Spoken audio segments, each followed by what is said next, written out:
So much. So we're going to move over about 3 inches to our beautiful Didi. She met Sripad Bhaktivedanta Bon Maharaj in 2001, who led her to Gurudeva the following year in 2002, and since 2003, so took Harinam from Gurudeva in 2002. Parikram has done Parikrams relentlessly since 2003, and I first met her, I think, at the Ganga Matas, because she was a real core, like a central pillar of the Ganga Matas from 2005 to 2008. And I remember very, very well now, and I miss the great Vipralamba from her lasagna. So I've never had a better lasagna from her. Fantastic lasagna.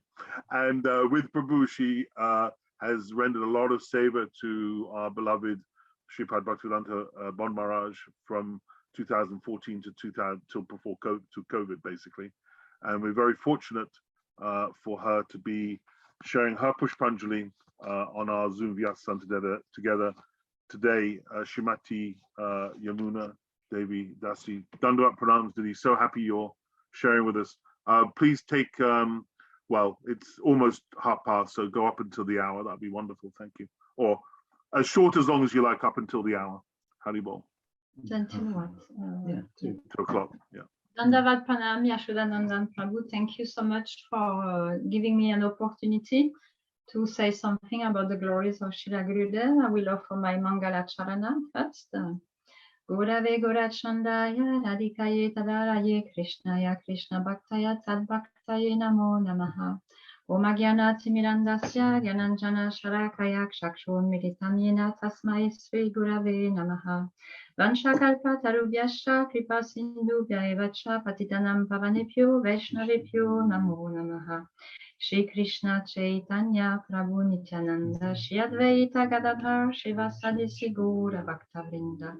Hare Krishna Krishna Krishna Hare Hare Hare Ramo Ramo Ramo Hare Hare. Is the sound okay, Prabhu? Yeah, for some reason I can hear you much better than Prabhu. I don't know why. Okay. So first of all, I would like to offer my most humble obeisances at the lotus feet of my dear most Srila Gurudeva, Nityalila Pravishta Om Vishnupada, Ashtadarashata Srimad Bhaktivedanta Narayana Gosvami, Srila Gurudeva Ki Jai, and I would like to offer my most humble obeisances to all of my Shiksha Gurus, Srila Bhaktivedanta Vana Goswami Maharaj, as well as Srila Bhaktivedanta Vamana Goswami Maharaj, Srila Bhaktivedanta Trivikram Goswami Maharaj, Srila Bhaktivigyan Bharati Goswami Maharaj, Srila Bhakti Bharatirtha Goswami Maharaj, Srila Bhaktivedanta Gaur-Govina Maharaj, Srila Bhakti Pramod Goswami Maharaj, Srila Bhakti Rakshakshila Goswami Maharaj, Srila Bhaktivedanta Swami Prabhupada, Srila Bhakti Pragyan Keshava Goswami Maharaj, Srila Bhakti Siddhanta Saraswati Thakur Srila Prabhupada, as well as to all of Rupanuga Guru Varga, to all the Vaishnav and Vaishnavi, to all of you, dear brothers and sisters, I would like to offer my most humble obeisances.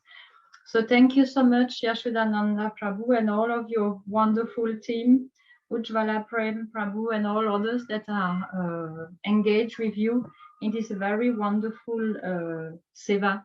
Because even though that I feel that I have no qualification whatsoever to express myself on this platform, but when I connect with the feeling of gratitude in my heart and the in-depthness for the priceless gift of Srila Gurudeva to all of us, I felt inspired to respond in a positive way. And it was a last minute as well. So please forgive me for any mistake or any lack of whatever in my way to expressing myself. So for so many weeks now, I think it's 61 weeks that we heard a beautiful, heartfelt testimony of so many of Srila Gurudev's disciples. And in this way, it is connecting us very deeply with Srila Gurudev himself, but also connecting us amongst ourselves. So in this way, this Zoom program for me is such an expression of Srila Gurudev's loving presence.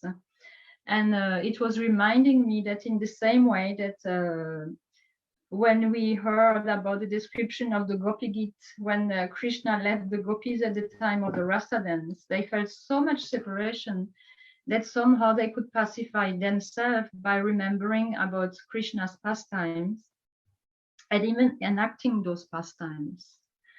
But Srimati Radhika, in this instance, she had pronounced this verse, Tavakatamritam tapta jivanam kavividitam kalmasahapam shravanamangalam srimadatam bhuvi te burida jana. So the general meaning of this verse is that nectarian discussion about you are the life and soul of those who are tormented by separation from you, and greatly learn the personalities such as Brahma, Shiva, and the four Kumar. They sing of them. This narration, they vanquish the distress of past sins. Immediately upon being heard, they bestow the highest auspiciousness, and especially the wealth of prem, pure love of Krishna. So the nectar of your narration is expanded by those who glorify your pastimes. And therefore, such narration are truly the most generous benefactor in this world. So in this way, we can feel that by hearing about the pastimes of Krishna, by all his disciples and all those who came across Srila Gurudev, it's really like such a relief of our pain of suffering and separation. But what is interesting in this instance is like Srimati Radhika, she gives another meaning of this verse. And she says, well, yes, to hear the song about Krishna's glory, she addressed to Krishna directly, as she said, to hearing the song about you and your pastimes and so on, can only be sweet if they are accompanied by your darshan. Otherwise, it may be this kind of sweetness that is also like katamritam, that's like killing ourselves from the feeling of separation.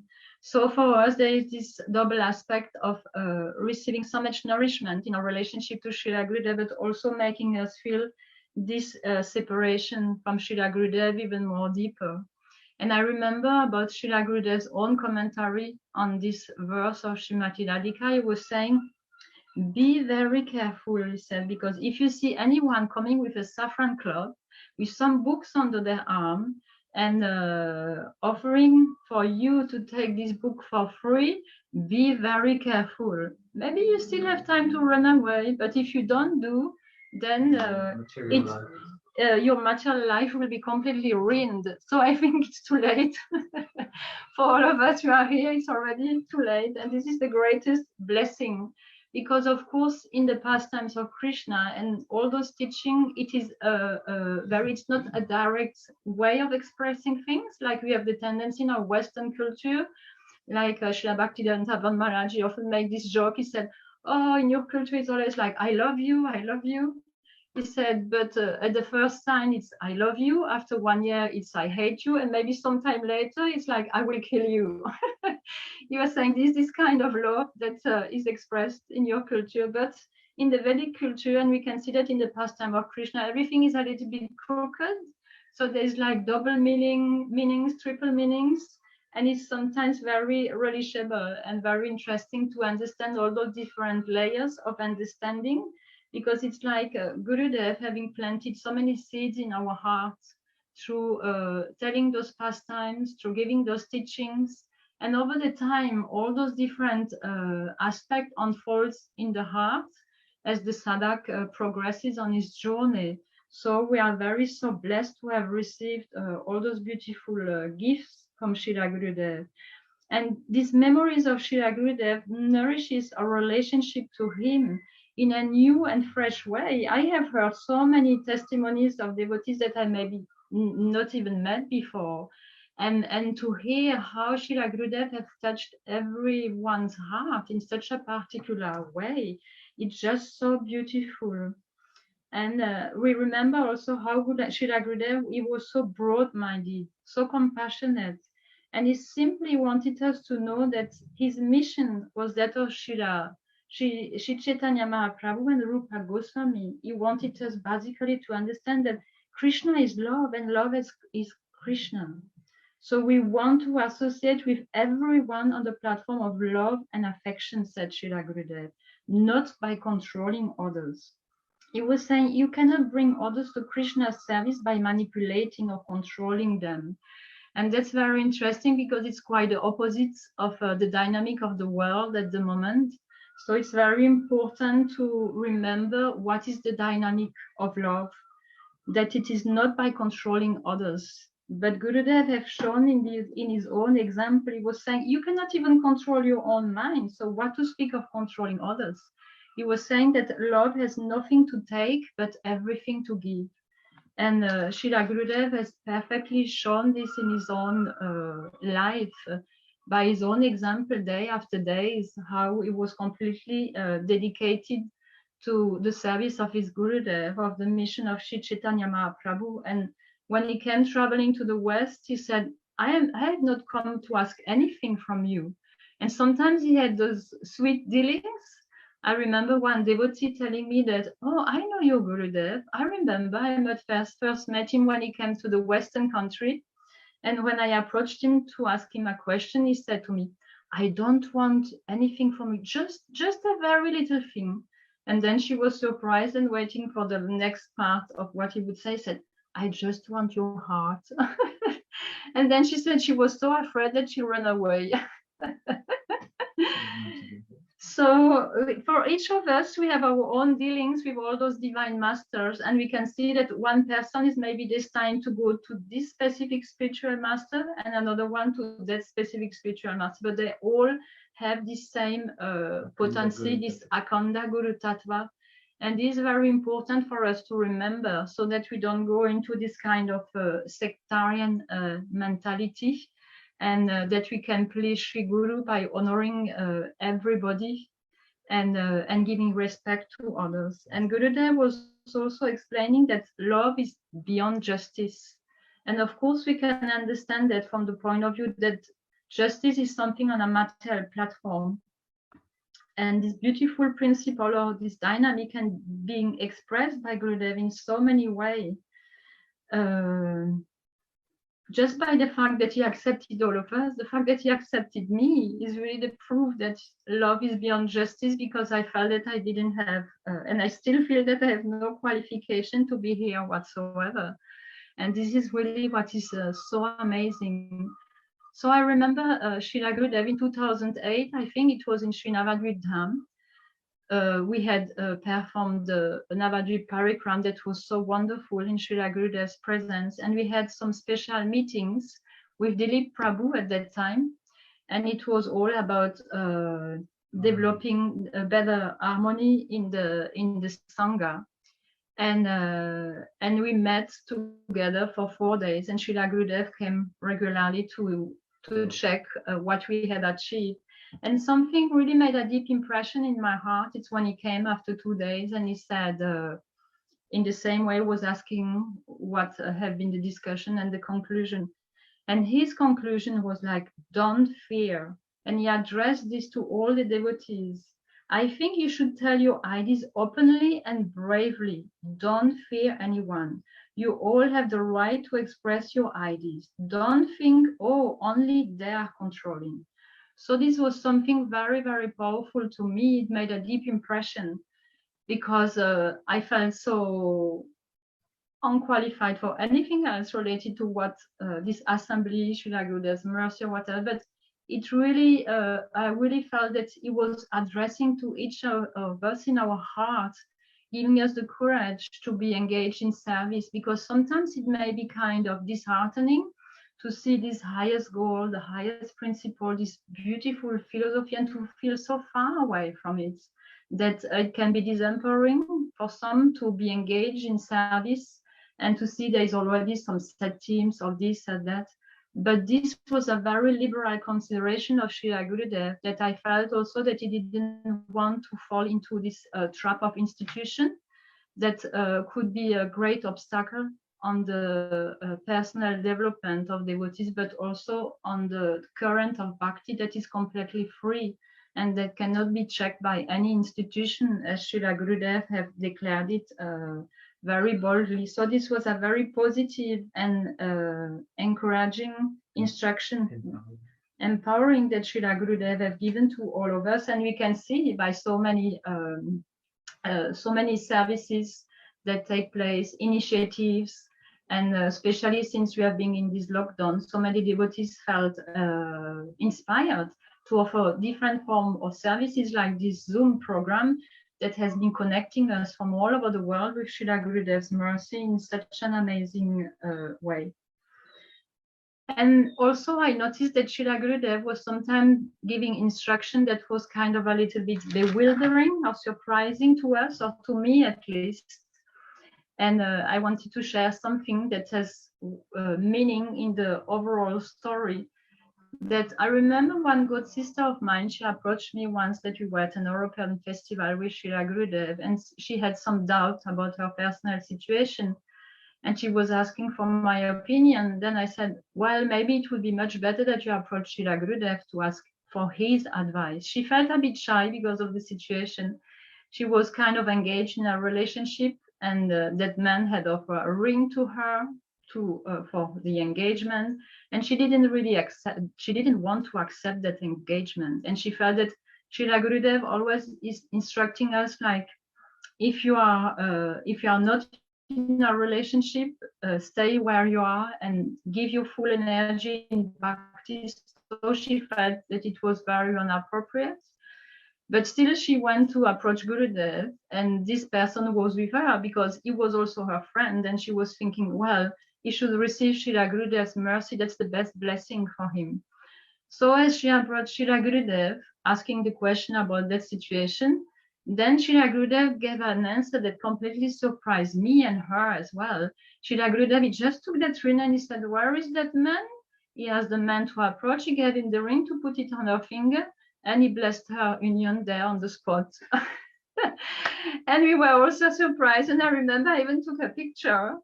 And so later on, what happened, the relationship didn't really work out, but she felt very sick later on, and she remembered about that person, and she had so much regret because she had the feeling that maybe she had broken his heart and she wanted to ask for forgiveness. So this somehow or other, he came back in the picture into her life. And what was really amazing is, like, he took care of her, like no one could do the same service that he was doing for her. He had so much love and affection, and at the time of leaving her body, he was the only person that was there with her, playing the mantra, putting the tulsi leaf and the Ganga water and whatever the tilak. He did everything. So when this ultimately happened, then I understood better the instruction that Gurudev gave a few years before, because of course he could see all of that. And this is for me an example that has very deeply touched my heart, of Gurudev's mercy coming in different way, because he has the complete picture.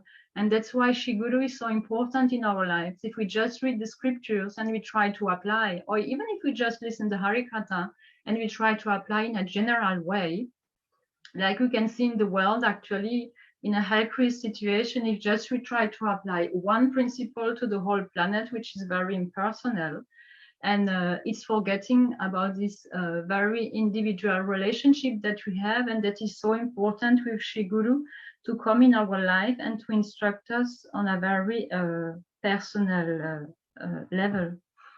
So I remember some other pastimes with Srila Gurudev when we went to Amritsar, because I had the great fortune to have the association of Srimati Charichandrika Didi, who have always been a very dear disciple of Srila Gurudev, and her particularity was that she was always very bold, but so dedicated to Srila Gurudev's service. So by her association, it has been a great opportunity for me to come closer to Gurudev in many situations. But I remember in Amritsar, Srila Gurudev was going there to preach for the first time. So we went there in advance for book distribution and whatever to set up the program. And Srila Gurudev came, and he was very pleased to be there. But there was a temple where Srila Gurudev gave some programs. And the first day, Srila Gurudev was there sitting on a Vyasasana, as it was appropriate for Srila Gurudev, being the bona fide representative of Srila Vyasadeva. But in the temple there, they had a different politic. They said, well, when they saw that Srila Gurudev was sitting on a Vyasasana, they said, this is not our mood. In our mood, the sadhu should be sitting on the floor on the same level as everybody else, and there should not be made such a fuss. And I remember Pujyapad Tirtha Maharaj, he was completely heartbroken. He was trying to explain to them in all different ways, showing all those pictures of Srila Gurudev traveling all over the world, but there was no way they would accept this principle. And Srila Gurudev, in this instance, did something that was really deeply heart-touching and amazing. He accepted to just, he said, for me, it's not a problem. I can just sit on a cushion on the floor, because he could see the higher purpose, but he wanted also to teach by his own example this principle of humility. Trinadapi sunichena taro rapi saishnuna amandina mananena kirtanya sada hari. And this was so heart-touching, bringing tears to our eyes to see Srila Gurudev sitting there and teaching us that we should be more humble than a blade of grass. We should be more tolerant than a tree, and that we should always be able to offer all respect to others without expecting no honor in return. And only if we can apply those principles in our life, we will be able to chant the holy name at all times. So this was another example of Srila Gurudev's showing his humility. And I remember being there with Charu Chandrika Didi, and one day Srila Gurudev was in his room, and there was a little window on the side, so he could see who was coming up the stairs. So he saw Charu Chandrika. He was making a sign to her like, "What do you want?" And Charu Chandrika was showing us, "We want to come to see you." And he said, "Just come in." So she very boldly, she just opened the door. And nobody was there. Pujyapad, the Madhav Maharaj, was busy with some service, and Brajanath Prabhu as well. So we just entered of our obeisances, and Gurudev was having such a sweet and personal, informal way of dealing with her and then with us, because I was there as well. And he said, "Oh, I saw you in the newspaper." And then he took the newspaper and he was turning the pages to find a picture where, you know, the devotee performing Sankirtan there. So it was really embarrassing, like, okay, Gurudev turning the pages of the newspaper to show a picture. So we said, "Oh, no, Gurudev, we saw you in the newspaper." So this was one of the examples of the very sweet dealings of Srila Gurudev with his disciple. This example of Lokik Sadbandhu Bhatpriti, like the Brajbasi, they have this relationship with Krishna like a family member, and they would never believe whatever he does that he is God, because they have this very sweet relationship. So Shri Guru in our lives have also shown this aspect of this very sweet and like family member relationship. So, sorry? He has all opulences. Although he has all opulences.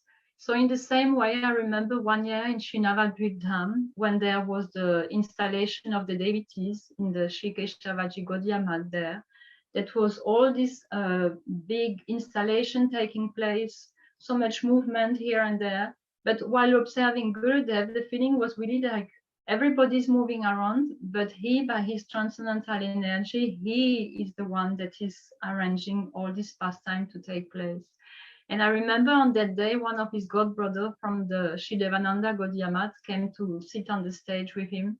And it seemed that at some point it was kind of an animated discussion between them. We could see something was going on. And the day after, we went to have darshan of Srila Gurudev with Charu Chandrika Didi.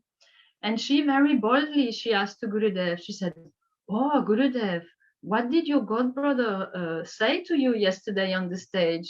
And I was completely amazed. I was thinking, how does she dare ask such a question? You know, I felt kind of almost embarrassed for her to ask this question.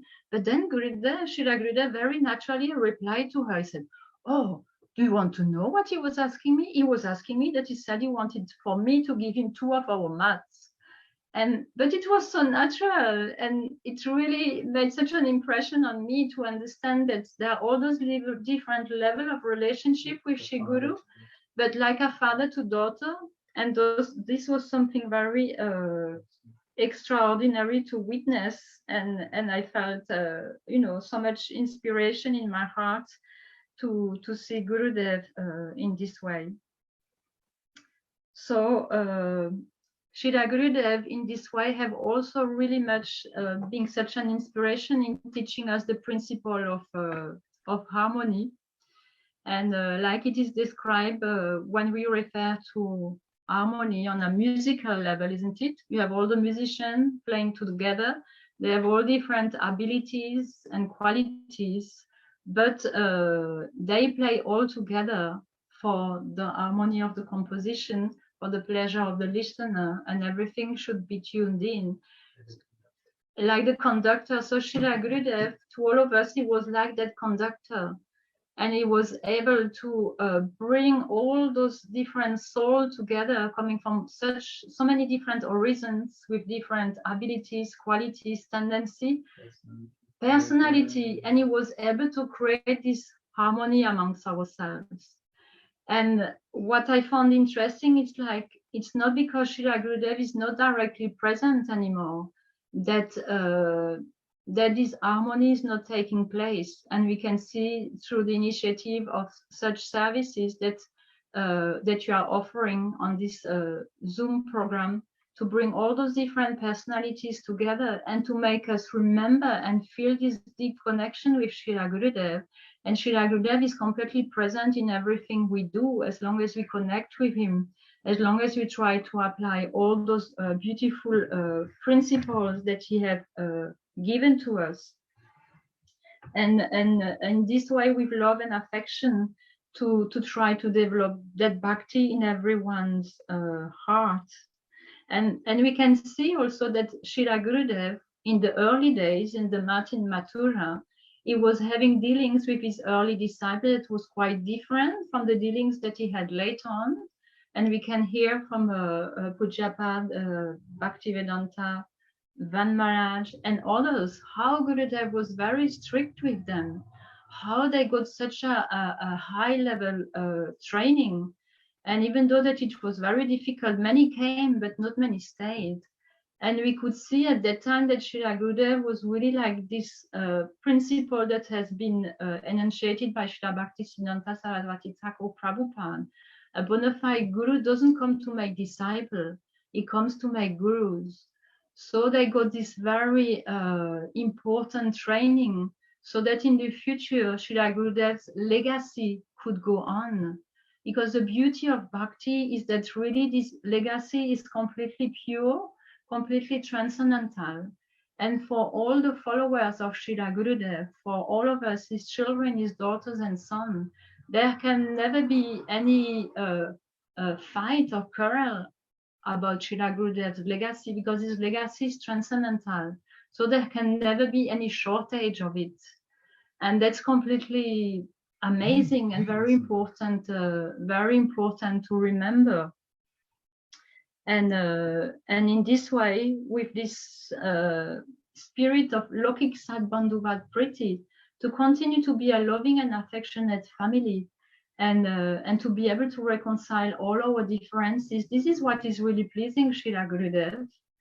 How could we please Srila Gurudev if we fight among ourselves to say, I am the only bona fide representative of Srila Gurudev, or I am the only qualified person to say this or that? This was not really what Srila Gurudev have been teaching us. So I'm not qualified to talk about this matter whatsoever. I am more in the position to beg for the mercy of my God brothers and sisters to continue to bless me, to continue to inspire me, and to continue to stimulate in my heart this introspection and remembering all this beautiful principle of love and affection, of humility, in such a way that that we can be inspired to continue to offer services that can be pleasing Srila Gurudev. Once when I wrote to Srila Gurudev, he told me that I was going through some difficult time, and Srila Gurudev wrote this beautiful verse with the following meaning. He was saying, if you always seek the association of devotees that are more advanced than you, that are in the same mood as your Srila Gurudev, you will realize that all obstacles will become insignificant. So in this way, we feel very much blessed with the association of the disciple of Srila Gurudev that has imbibed his mercy and his instruction in such a way that we feel that they are continuing to take us to the shore of the same ocean that Srila Gurudev brought us, because when I first met Srila Gurudev in France, and he was speaking all this very beautiful and elevated Harikatha, he said something that really touched my heart. He said, I want that all of you come with me to the shore of the ocean of Prem. And from this ocean of Prem, there is a very sweet breeze coming that is saturated with tiny droplets of Prem, of pure love. So I want all of you to come with me at the shore of this ocean of Prem, so that you can receive those blessings and make your life successful. So this was one of the first sentences that I heard from Srila Gurudev, and that I kept with me as a priceless treasure, and praying for this realization to come one day. And I feel that with all the advanced disciples of Srila Gurudev, and with the shelter that we have received, particularly of Srila Bhaktivedanta Maharaja, that is revealing to all of us the treasure of the heart of Srila Gurudev, and like many others, with so much loyalty and sincerity, continuing the mission of Srila Gurudev. So we are very blessed, and we feel that we have a relationship to Srila Gurudev that is the center, but Srila Gurudev have given us so many relationships, so many extraordinary disciples. And from the first day that I came in the Sangha of Srila Gurudev, I felt, oh, this is my real family. I have been going my life through many challenges and difficult situations, but I felt then that I found the shelter that I have always been looking for, and that it is very important in my relationship to Srila Gurudev to not only be centered on Srila Gurudev, but to see all the family. That is the family, the sons and daughters of Srila Gurudev, and that his love and affection is going through the heart of all those personalities. And I could be speaking here for hours, telling all the amazing story of all my God brothers and sisters. And this is really what makes us a family, that we may have sometimes different opinions and different points of view, but that we remember that the root cause of all our relationship is the love, transcendental love and affection of Srila Gurudev.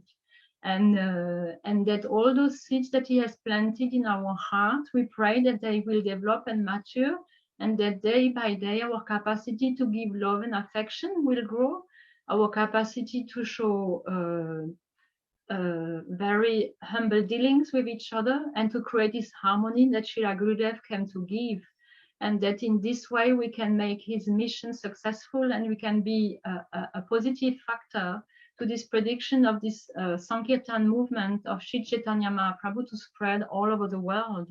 Srila Prabhupada was saying that this Western, this materialist civilization will come to an end. He was saying after 50 years, this civilization will collapse. We are in this frame of time, and Srila Prabhupada was saying that it was very important that we should develop self-sufficient places like farming and so on, that where everybody could take shelter if any difficulty in our society along the preaching in the cities or whatever.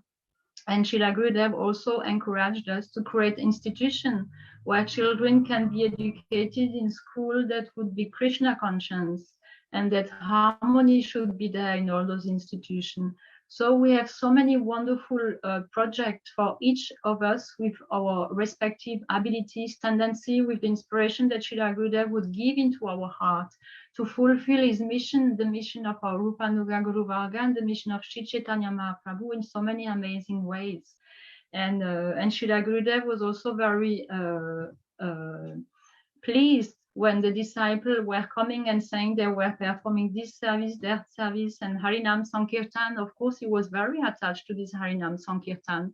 And it was so wonderful to see that in all our different cities, this Harinam Sankirtan found a new heart, a new inspiration to be spread all over the world in this way. And I remember when Srila Gurudev once, with a group of devotees, we approached him in Navadvip sharing about this Harinam that we were doing every week. And he said, oh, every week? But you should go every day. And this was very sweet from Srila Gurudev, because I remember one of those devotees who are taking part in this Harinam, he remembered that he had dreamed of Srila Gurudev coming to him with the wampus and saying, come on, now it's time to go. So there's so many ways that we can try to please Srila Gurudev, but I don't want to take more of your time. Maybe my time is over, so I would like to conclude by praying from the deepest core of my heart for forgiveness if I have said anything that was inappropriate, praying for your blessings, because without your blessings, I can't do anything. And so I am so grateful to Yashodananda Prabhu and all the team to have given me an opportunity to express myself. And I would like to offer a prayer before to conclude on the behalf of all of us, because this is after all what Srila Gurudev came to give. He was asking us to pray to Gurudev to bestow what? Radha Dasyam, this Krishna Prem in the form of Radha Dasyam. So this prayer is Tvam Gopika Vrishadavestayanti Kesi Sevadikarini Guru Nija Pada Padme Dasyam Pradaya Kurumam Braja Kanane Shri Radangari Sevane Rasse Sukhinim Sukhadao. This is from the Sri Stava Kalpadruma from Sri Raghunath Das Goswami, and the meaning is, O Gurudev, you are Gopi in the company of the daughter of Vrishabhanu Maharaj and can bestow her service. Bestowing upon me, said the verse, but I would like to say bestowing upon us the shelter of your lotus feet, kindly make us happily engaged within the ocean of the blissful mellow of service to Srimati Radhika's lotus feet in the Kunj of Raj. Shri Gurudeva ki jai, Shri Rupanuga Guru Varga ki jai, Shri Gora Bhakta Vrinda ki jai. Jai Jai Shri Radhe, Jai Jai Shri Radhe, Jai Jai Shri Radheshyam. Vansha Kalpatarubhyascha, Kripa Sindhubhya eva cha, Patitanam Pavanebhyo, Vaishnavebhyo, Namo Namaha. Dandavat Pranam, that was like a clarion call to devotees across the world to to unite and to deepen and accelerate their Krishna consciousness. And I love what you said about, I've got a line for you, Yamuna. There's one thing you said about how Gurudev has the complete picture. And I was thinking, use the line, he has the complete picture because he knows all the scripture. Oh, wow, wonderful, yeah. That would be nice. So I took that from what you said, because Gurudev has the complete picture. And it reminded me of something, I think Raghava Pandit told me this quote, I can't remember, but he said, one of the devotees said, the answer's love, now what's the question? And that's Gurudev, because Gurudev is, what you encapsulated in that was how Gurudev's mood was, we've got everything to give and nothing to take. Like love has only got something to give, it never takes anything. And one of Gurudev's instructions to us time and time again was manage with love and affection. No one wants to be controlled. And actually, a lot of the time, because one of the first solution we're given is death and fear of death by Lord Brahma, then this is ontologically baked into our temporal existence, this fear of death. So what's the natural reaction to fearing death is fearing change, and what comes from fearing change is wanting to control, and what comes from control comes from the opposite of love and affection, because we don't understand that if we try to control through fear, there's no love and affection, and when we become really, really unhappy. But the paradox is, the Gurudev teaches us that actually, the more we love Krishna without desire for any of our own enjoyment, the more we end up controlling him. So it's this spiritual paradox that the real control that we want, we have to surrender to get that control, and we shouldn't pursue that control, but it's the byproduct. So there's beautiful spiritual irony and paradox. But it all comes down to love and affection, and always giving and helping and serving like you both do, without needing anything back, because you have the faith. You might serve somebody, they may not reciprocate directly with you, but you've already that Krishna and Gurudev have already reciprocated in their heart. The moment you serve, you feel that reciprocation, because as devotees, that reciprocation is in the giving, because we know we're not giving anything that's ours in the first place. Even our bodies aren't ours. So anything we render wasn't ours to give in the first place. So reciprocation is always immediate at the point of so-called giving. The reciprocation is already there if our hearts open. I think your beautiful sharing really encapsulated that. It was absolutely delicious and better than your lasagna even.